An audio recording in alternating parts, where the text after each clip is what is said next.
호가가 올라가는 현상이 일부 지속될 수 있다. 지속될 수 있지만 거래량 자체가 많이 늘어나기는 어렵다. 지금이 과연 타이밍일까? 저는 아니라고 생각합니다.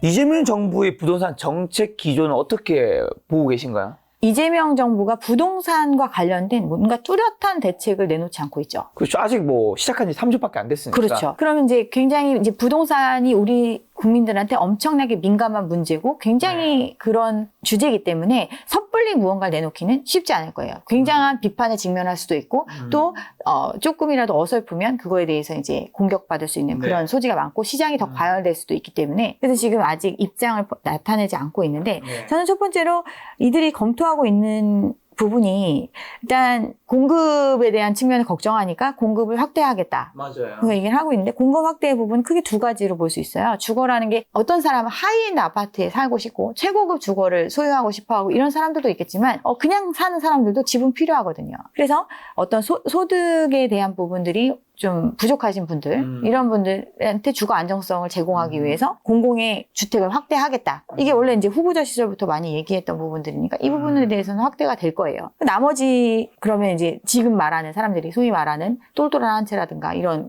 초고급 이런 아파트들이 만들어지려면 서울에 누구나 원하는 지역에 근데 서울에 빈 땅이 있나요? 많지 않죠. 그래서 유휴부지 같은 거 국가가 갖고 있는 거 개발할 수 있는 땅에 대해서 공급 확대 대책 나오겠죠. 근데 이거는 새로운 게 아니에요. 기존에 있었던 거 그대로 가는 거죠. 그럼 나머지는 민간 개발이거든요. 이미 땅을 누군가 깔고 앉고 있는 지역을 개발하게끔 만드는 거. 그래서 이제 뭐 재건축, 재개발 활성화 시킨다. 더 추가적인 뭔가 인센을 주겠다. 뭐 이런 것들인데 어떻게 보면 이런 거는 그냥 기존에 있었던 것들 공급 확대적인 측면은 크게 뭐 달라질 게 없는 거잖아요. 오히려 이제 또 재건축, 재개발에 대한 어떤 인센을 주겠다 뭐 이러면은 이 지역에 투자를 하겠다고 이제 뛰어드는 사람들이 또 과열이 되는 양상이 나타나니까 그럼 이건 기본적인 추가 비용, 초기 비용이 높아지는 거기 때문에 결국에 나중에는 팔 때 분양될 때 더 높은 가격으로 가는 이런 악순환 구조를 만드는 거거든요. 그 사줄 사람도 없는데 그 가격에. 그러니까 이 부분은 어떻게 보면 큰 대책이 되지는 못할 거예요. 그리고 발표를 해도 뭐 공급이 뭐 하겠다고 해서 바로 되는 것도 아니고 뭐 어쩌고저쩌고 하면서 사람들이 효과 없다. 결국 집값은 오른다. 뭐 이런 얘기를 할 거고 지금 제가 개인적으로 기대하는 바는 이제 금융적인 측면에 대한 규제가 들어갈 거라고 생각을 합니다. 그러니까 시장에 맡기겠다라고 말씀을 하셨잖아요. 네. 시장의 자율에 맡기겠다. 시장의 자율에 맡기겠다는 거는 시장에서 지불할 수 있는 가격과 공급자가 만족할 수 있는 가격 이 두 개가 맞닿은 지점에서 가격이 결정되는 것. 이게 시장에서 결정되는 거잖아요. 그러면 이 부분에 있어서는 터치하지 않겠다? 그럼 뭐를 터치하느냐? 그럼 살려고 기꺼이 사고 싶어하는 사람들이 마련하는 돈 능력껏 마련해라죠. 그러면 기본적으로 지금 우리가 안고 있는 부채 문제도 진짜 심각한 상황이기 때문에 이거를 어쨌든 계속해서 관리해야 되고 규제해야 되기 때문에 그럼 돈을 빌려줄 때 빌려 쓰는 거 능력에 맞게 빌려 써라. 그렇죠? 자기가 필요로 하다는데 갚을 능력이 있고 이 사람 믿어도 되고 하면 은행에서 빌려주면 되잖아요. 그 부분에 대해서 은행이 자체적으로 관리하라고 지금 얘기를 하고 있잖아요. 그러면서 은행 너네가 자체적으로 관리를 하는데 그게 부실나지 않도록 그러면 어떤 것들을 추가적으로 해라. 뭐가 있냐면 부동산과 관련된 대출이 나갔을 때 이게 과열되는 어떤 유동성이 과도하게 그쪽으로 흘러들어가는 자금이 되니까 그 부분을 좀 줄여라. 아니면 그 부분에 대해서 더 자본금을 쌓아라. 또는 시스템적인 위기를 가져올 수 있는 위기가 갑자기 급격하게 경기가 빠졌을 때 그 부분에서 이제 금융적인 리스크가 생길 수 있는 부분에 대해서 더 많은 대비금을 쌓아라. 이런 것들을 고민하고 있고 또 가계대출 같은 경우 위험도가 어느 정도냐. 이 부채를 감당할 수 있어야 부실이 안 나잖아요. 근데 부실의 위험도가 높다라고 판단을 하는 부분에 대해서는 가중치를 두는 게 있어요. RWA라는 게 있는데 그 부분에 대해서 지금은 이제 가계대출에 대해서 주담대 뭐 이런 데 15% 정도를 적용하고 있는데 이 비율을 높여라. 그러면 당장 대출이 안 되는 거죠. 은행에서는 판단을 하는 거죠. 전체적으로 은행이 뭐 가게만 대출해주는 게 아니잖아요. 기업도 대출해주고, 뭐 여러 가지 대출들이 있는데, 그 대출의 상품 중에서 이걸 많이 취급하면 취급할수록 돈을 더 많이 쌓아놔야 돼. 돈을 더 많이 쌓아놓으면 빌려줄 여력이 줄어드는 거잖아요. 그러니까 보유해야 되는 부분들이 많으니까. 그러면, 여기다 빌려주는 것보다 저기다 빌려주는 게 훨씬 더 이득이네? 그러면 자금 자체가 가게한테 빌려주는 게 아니라 기업한테 빌려주는 자금으로 더 늘어나겠죠. 뭐 이런 식으로 어떤 은행이 자체적으로 조절을 해서 대출의 양을 줄여갈 수 있는. 개인은 원하지만 원하는 사람은 많겠죠. 빌려주는데 갚을 수 있는 능력이 되는 사람한테 빌려줘. 그리고 갚을 수 있는 만큼만 빌려줘. 네. 이걸 하는 거예요. 이런 어떤 금융적인 제재들이 들어가는 거고. 그리고 저라면 전세 대출에 대한 부분을 막을 것 같아요. 그러니까 지금 전세 대출에 대한 부분을 막는다는 게, 대출 해줄 수도 있죠, 전세 대출. 그렇지만 지금의 전세 대출은 대부분 허구의 보증을 통해서 이루어진단 말이에요. 그러니까 책임을 은행이 안 져도 되는 거예요. 이거 부실 나면 허구가 보증 썼으니까 보증성 기관한테 받으면 되거든요. 그러니까 그냥 빌려주는 거예요. 근데 그냥 다른 대출을 해주듯이 전세 대출 해줄 때 이 사람 신용도 보고 상황을 보고 돈 빌려줘. 원하는 거 다 빌려주는 게 아니겠죠, 그럼. 은행이 봐서, 이 사람은 은행이 그것만으로 지금 수십 년간 해오면서 그 노하우가 있는 네. 집단이잖아요. 거기서 이거 보고 이 사람 전세자금 필요하다는데, 이 정도 뭐 1억 빌려달라고 했는데, 이 사람은 한 5천만 원을 빌려줘도 되겠다. 5천만 원 빌려주면 되죠. 이게 결국에는 시장의 능력에 맞게끔 자금을 융통해 주는 거고, 네. 그게 그 금액에 대비해서 이제 가격이 거래가 되고 이루어지면서 정상화가 되는 거거든요. 그래서 이 부분에 대한 것들이 정말 체계적이고 좀 치밀하게 계획이 돼서 시장에서 작동할 수 있게끔 이렇게 해주는 게 필요하다고 생각합니다. 지금 공급과 대출금 추가적으로 좀 7월부터 시행된 스트레스 DSR 3단계가 뭐 연끌이나 편입방이 좀 잠재울 수 있을까요? 그러면 실수에서 대출력도 줄어들게 되는 걸까요? 이것만은 안 되는 건가요? 이것만으로 약하죠. 왜냐하면 지금 DSR이라는 제도가 굉장히 중요한 제도예요. 이게 결국에는 금융위기 때 이제 못 갚는 사람들한테도 돈을 많이 빌려주다 보니까 위기가 터졌던 거고, 그 부분을 좀 건전성을 강화하기 위해서 그걸 갚을 수 있는 능력을 판단해서, 갚을 수 있는 능력이라는 거는 자기가 버는 거 대비해서 이 빚을 갚는데 얼만큼 쓰느냐. 그럼 사람이 사는데 뭐 먹고 쓰고 뭐 주변 챙기고 뭐 하려면은 필요한 돈들이 있을 거 아니에요.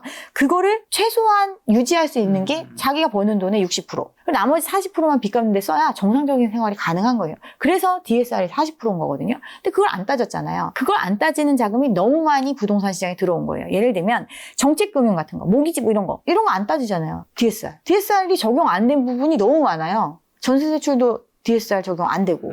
그걸 안 보고 이런 거는 그럼 빌려주는 기관한테도 이거 예외 적용해서 빼주니까 이거는 너네들 평가하는데 지표로 안 들어가. 이러니까 이런 거 그냥 나갈 수 있는 거, 통제가 안 되는 부분들인 거거든. 이런 것들에 대해서 어떻게 보면 스트레스 DSR 3단계 도입이 된다? 이거 도입이 되면 빌릴 수 있는 금액 자체가 좀 줄어들겠죠. 줄어들겠지만 사람들의 심리가 꺼지지 않는 한 이 부분에 대해서도 엄청난 영향을 받기에는 좀 미약하다. 네. 그렇지만 영향은 있다. 왜냐하면 스트레스 DSR이 도입이 되면 1억 연봉 소득자가 빌릴 수 있는 금액이 한 3천만 원 정도 줄어든다고 하잖아요. 그럼 3천만 원이 부족해서 못 사는 사람들이 생겨나겠죠. 그만큼 사람들이 또 대출을 최대 한도를 원하고 이런 시장인 거죠.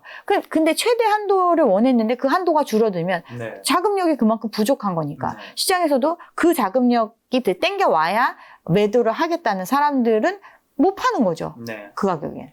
이런 시장이에요. 그럼 공급 측면에서는 이재명 정부가 어쨌든 공급 확대 정책을 펼치고 있는데 이거는 좋다고 보시는지, 이게 시장 안정에 얼마나 기여할 수 있을까요? 많은 분들이 또 그런 얘기 하시더라고요. 일반 제 주변 지인들도 어쨌든 집 지어지는데 근데 최소 3년, 4년인데 이 단기간 3, 4년 동안 집이 없는 기간 동안 사람들이 심리를 어떻게 잠재울 수 있을 것인가? 그러니까 심리를 잠재울 수 있는 게 굉장히 어려운 거예요. 심리라는 게 불이 붙으면 정말 사람들이 진짜 주변에 다 죽어나가야 심리가 꺼진다고 할까? 지금 불이 많이 붙은 상태인가요? 지금 이제 불이 붙으려고 하고 있는 거죠. 근데 이게 그 회의적인 분들도 많이 있어요.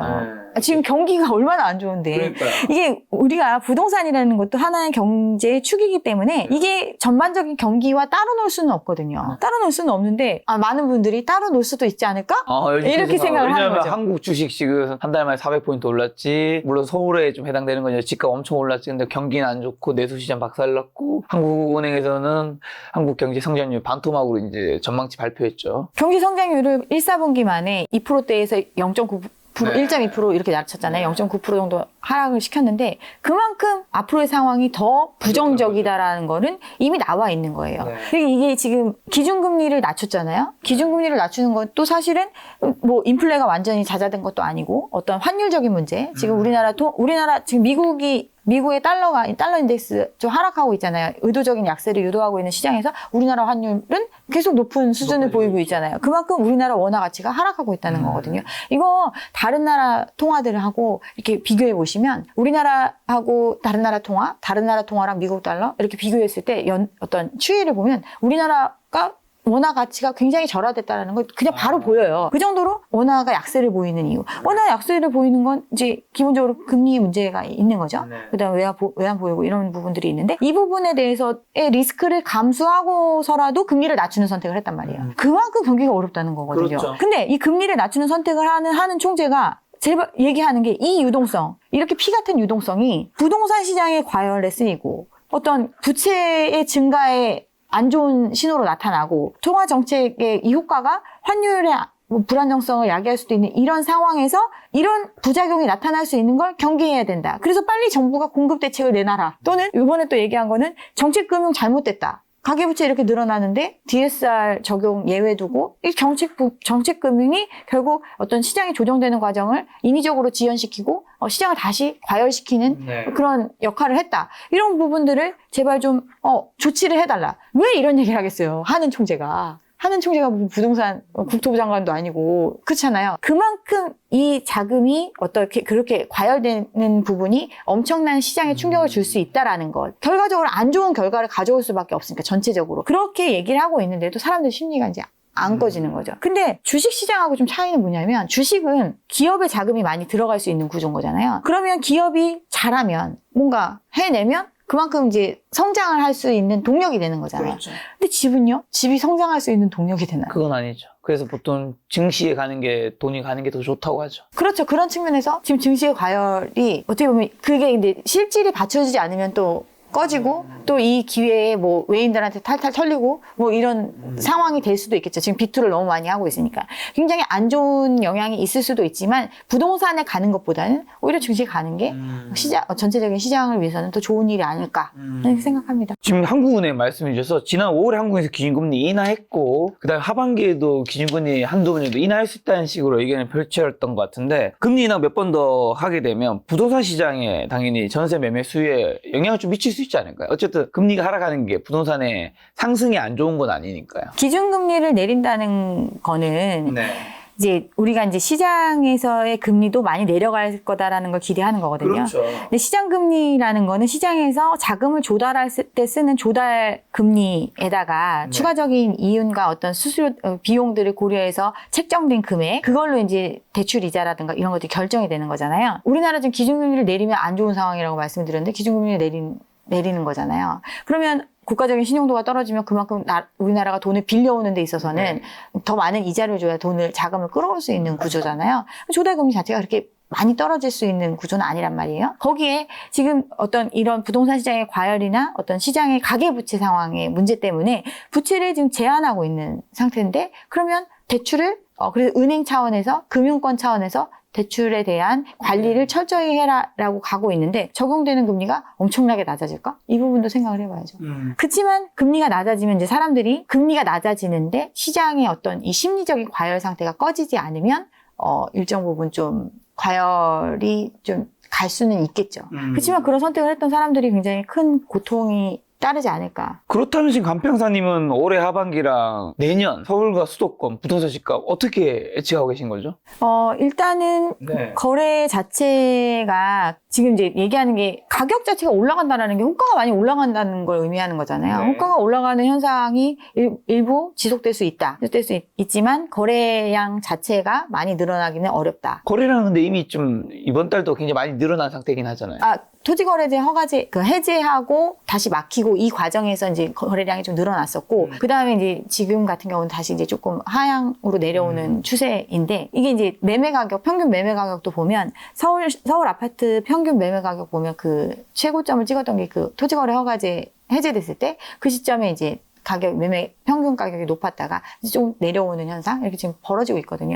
그 얘기는 이 매매가가 높았던 거는 비싼 아파트들이 많이 팔리면서 전체적인 거래 양 중에서 비싼 아파트가 차지하는 비중이 높으니까 매매가가 올라갔던 거잖아요. 근데 얘네가 올라가고 나니까 지금 이제 뒤따른 후속적인 패닉 바잉에 대한 조짐이 있으니까 이렇게 들어오는 사람들의 거래는 여기 말고 이제 그 밑에 지역들의 거래가 이루어지고 여기는 실질적으로 거래를 하기 어려우니까 금액대도 높고 이제 참여하기도 어려운 구조니까 이제 그게 내려오면서 매매가가 좀 떨어지고 있거든요. 기본적으로 어떤 경기 상황이나 어떤 대출의 상황, 우리가 이제 자기 능력으로 살 수 있는 시장이 아니기 때문에 그런 것들을 고려해 봤을 때 조금 여기에 이제 정책적인 어떤 확실한 신호가 나와준다면 안정될 수 있지 않을까. 안정된다는 게 지금 집값에서 좀 정체한다는 건가요? 아니면 좀 하락을 한다는 건가요? 일단은 정체가 좀 되다가 하락하는 모습으로 나타나지 않을까 생각을 합니다. 하락으로 간다면 혹시나 뭐 큰 하락을 말씀하시는 건가요? 아니면 좀 약간의 하락을 말씀하시는 그러니까 지금과 같은 과열을 그냥 그대로 둔다면 경착륙으로 나타날 거고 이거를 이제 지금 아까 말한 것처럼 금융적인 측면이나 이런 부분들을 통해서 사람들이 느끼지 못하게 이제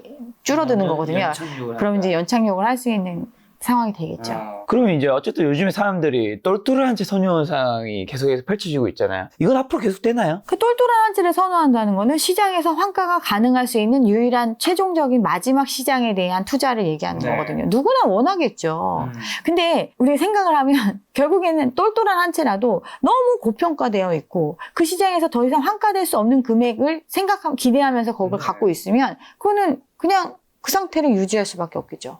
그래서 판단은 이 시장 자체가 어느 정도 조정이 됐을 때의 똘똘한 한치지 지금과 같이 과열돼서 어떻게 보면 다른 지역들은 이미 지금 조정을 거치고 있고 또 지금 이렇게 막 뜨거워진다고 해도 여전히 꿈쩍 안 하는 시장이 태반이잖아요. 뭐 서울 외에 뭐 어디가 뭐 그런가요? 그런 시장들을 봤을 때 지금이 과연 타이밍일까? 저는 아니라고 생각합니다. 지금 그러면 강평사님은 현재 부동산 강세가 서울을 넘어서 수도권 전체를 확산될 가능성은 별로 없다고 보시는 것 같네요. 네. 자, 그러면 토제 확대 가능성 높은 지역은 또 어디가 될까요? 요즘에 더 딴 데도 꿈틀꿈틀하니까 토제 확대 지정할 수도 있잖아요. 네, 지금 검토하고 있다라는 얘기가 있고요. 확대가 되면은 뭐 많은 사람들이 언급하는 일정 지역을 할 수도 있겠지만 더 이제 어떻게 보면 시장에 강력한 시그널을 주기 위해서는 전체를 묶는 형태 뭐 이런 것도 논의될 수 있지 않을까 생각합니다. 전체라면 서울 전체? 네, 그런 식으로. 지금 사실은 이게 굉장히 무리수긴 해요. 이제 강남 3구를 예전에는 이제 어떤 특정 동을 묶었었잖아요. 그러다가 이제 과열이 되니까 전체를 묶어버리는 선택을 했잖아요. 이렇게 이 정도의 어떤 그 시장을 일단 진정시키려면 이제 그 정도의 과도한 강력한 수단. 네, 그런 게 필요하지 않을까 생각합니다. 자, 그러면 수도권과 지방 부동산 시장 양극화가 있잖아요. 그거는 앞으로도 더 심화될까요? 이제 앞으로 이제 시장이 좀 안정되고 좀 하락으로도 생각하시지만 이 둘 간의 양극화는 더 좀 좁아드는 건가요? 아니, 이건 앞으로 어쨌든 시대적인 방향, 장기적인 흐름에서도 격차는 벌어질 수밖에 없다고 보시는지. 지금의 격차는 너무 과도하기 때문에 지금이 너무 과도하다. 지금이 너무 과도하기 때문에 이 격차는 좀 줄어들어야 하겠죠. 네. 줄어들 거라고 생각을 하고, 그러니까 지방 같은 경우는 지방 중에서도 우리가 이제 너무 서울 집중으로 되어 있다 보니까 나머지 지역들은 거의 대부분 동일한 패턴을 보이는 거예요. 뭐 부산, 우리나라 제2의 도시, 이 뭐 도시. 이런 데도 사실은 어떻게 보면 되게 지금 힘없이 좀 맞아요. 그런 상태가 될 정도로 옛날만 해도 부산에 뭐 해운대, 마린시티는 좀 막 집을 사고 하는 거였는데 요즘에 좀 그 얘기 한 번도 들어본 적 없어요. 다 그냥 서울 그냥. 그렇죠. 그리고 부산에 막 재개발도 굉장히 활성화가 돼가지고 말했는데 부담금도 너무 많고 뭐 분양가 뭐 이런 얘기들이 많이 이슈가 되고 있고 근데 그 사람들이 그만큼의 부담을 하려고 하면 사실은 그 어떤 추가적인 엄청난 이득이 있다라는 기대가 있어야지 되는 건데 이제 그런 것도 좀 어렵기도 하고 그러니까 이게 어떻게 보면 아까 주택 시장의 실질적인 모습인 거예요. 집이라는 게 최종 수요자가 결국 살아줘야 되는 사람들이고 살아줘야 되는 사람들이 실질적으로 이거밖에 없는 시장이라는 것. 그리고 그 집을 어떤 그 계층별로 있는 그 주택의 많은 주거 유형 중에서 특히나 이 특정 부분을 수요해 줄 사람은 더 없다라는 게 이미 모든 시장에서 거품이 거치면 나타나는 거예요. 그러니까 뭐 아무리 대도시고 아무리 큰 도시더라 하더라도 거기서 낡고 오래된 구축보다 신축에 대한 선호도가 높고 그 신축이 또 어떤 기존의 인프라라든가 아니면 새로운 인프라가 조성된 지역들 좀 더 살기 좋은 환경으로 거기에 한정적인 수요가 이동을 하는 형태인 거죠. 대전 뭐 이런 데도 보면 대전의 구시가지에도 워낙 좋은 집들이 있지만 너무 낡았잖아요. 근데 주변에 이제 뭐 택지 개발지구들을 만들어가지고 거기로 뭐 이제 어떤 주요 시설들이 이전을 하고 왜냐면 기존의 지역을 재건축하거나 재개발하는 것보다는 좀 더 새로 넓은데 도로도 더 잘 내놓고 뭐 이렇게 하면 훨씬 좋으니까 구도심이 신도심으로 이전되는 형태. 이게 이제 지방의 일반적인 모습이거든요. 이유는 구도심이든 신도심이든 여기에 전체적으로 채워줄 수 있는 사람은 그밖에 없으니까. 그래서 여기 있던 사람들이 글로 이동하고 이게 일반적인 모습이거든요. 그래서 오래된 지역들은 쇠락하고 쇠락해서 가격이 많이 떨어지고 나면 어떤 사업성이 나오죠. 그러면 예전에 어떤 중심지였던 데를 다시 이제 조금 개발을 해가지고 어느 정도 사업성이 나오는 시점에서 개발이 붐이 불고 거기가 또 좋아지면 또 이쪽으로 이동이 되고 이렇게 왔다 갔다 하는 거거든요. 근데 서울은 사람들이 이제 그런 어떤 게 현실화되기 전에 너무 기대 가치가 높고 막 이러니까 그 과정이 없는 거죠, 지금은. 근데 서울도 어떻게 보면 부동산 시장에 너무 큰 화랑을 겪었고 굉장히 장기간, 보통 이제 사이클을 겪으면서 올라갔다 내려갔다 좀 소강된 상태를 거쳤다가 다시 회복하고 뭐 이런 것들을 거치는데 유례없는 장기와 누린 상태다 보니까 어떻게 보면 부동산 시장에 처음 관심을 가졌던 사람이 30대가 되고 40대가 됐을 때까지 한 번도 떨어지는 모습을 못 본 시장이기 때문에 조금 이제 21년, 22, 23 사이엔 떨어지지 않았어요? 그게 떨어졌죠, 많이. 그리고 서울도 이제 되게 나눠지잖아요. 지금 언급되는 게 강남 3구, 그다음 마용성이잖아요. 그다음에 이제 저기 목동, 뭐 이런데 이런 특정 지역들 말고는 나머지 지역들은 지금 오르고 있나요? 안 팔리고 있죠. 뭐 노도강 이런 데도 뭐 노원구의 아파트가 4억 7천 하던 게 5억이 됐다. 이거 오른 건가요? 호가가 5억이 된 거죠. 4억 7천에 팔렸던 거. 이거 8억에 팔렸던 거잖아요. 영끌 때. 이렇게 조정을 거치고 있는 지역들이 태반인데 지금 계속해서 어떤 똘똘한 한 채 뭐 강남 3구, 뭐 강남 3구가 안 되니까 뭐 준 강남 3구 뭐 이런 얘기를 하면서 계속 사람들의 심리를 계속 과열시키고 자극하고 있는 거죠. 근데 그만큼 이 시장이 아까 말씀드렸던 것처럼 워낙 고가고 3%만 움직이는 시장이고 또 기업이 공급하는 물건 말고도 개인이 갖고 있는 수많은 물건이 있는 시장에서 이 물건이 잘 팔리고 어떻게 보면 전체적으로 소화가 되려면 계속 시장은 뜨겁다고 해야 누군가 무리하는 사람이 생겨나고 물건을 팔 수가 있는 거거든요.